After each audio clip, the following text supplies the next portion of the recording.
দেখতে যেমন সুন্দর খুব টেস্ট হয়েছে। হ্যালো বন্ধুরা, আপনারা সবাই কেমন আছেন? আশা করি ভালো আছেন। আমিও ভালো আছি আপনাদের দোয়া আশীর্বাদে।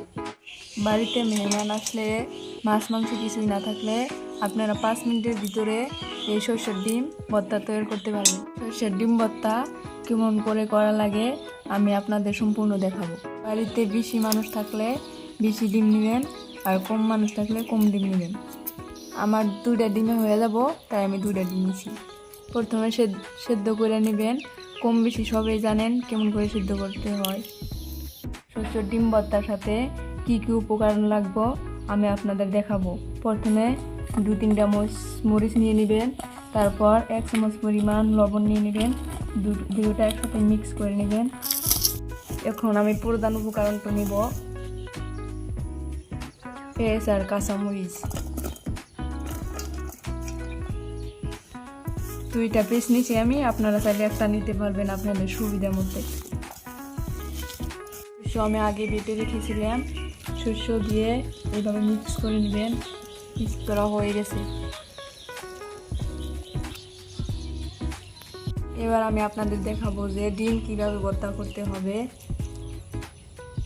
আপনারা চাইলে হাত দিয়েও করে নিতে পারবেন, কিন্তু হাত দিয়ে করলে গুটি গুটি থাকতে পারে, বেশি টেস্ট নাও হইতে পারে। এই ধরনের মেশিন দিয়ে আমি করে নিচ্ছি, আপনারা চাইলে এই মেশিন দিয়েও করতে পারবেন আপনাদের সুবিধা অনুযায়ী। আপনারা দেখতেই পাচ্ছেন কত সুন্দর লাগছে। দেখতে যেমন সুন্দর, খাইতেও খুব টেস্ট, ভীষণ মজা। আমার ডিম শস্য ভর্তা পড়াই হয়ে গেছে। এবার আমি মিঠা তেল, সরিষার তেল মিক্স করে নিব।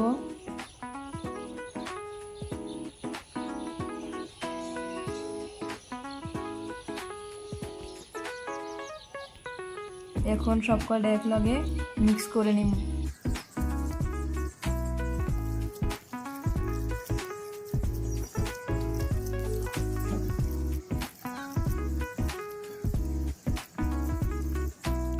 বহুত টেস্ট হয়েছে, ভীষণ মজা। আপনাদের চাইলে বানাতে পারেন। তো আমার ভিডিওটা কেমন লাগছে, যদি ভালো লাগে লাইক করবেন, শেয়ার করবেন, কমেন্ট করবেন। Bye bye.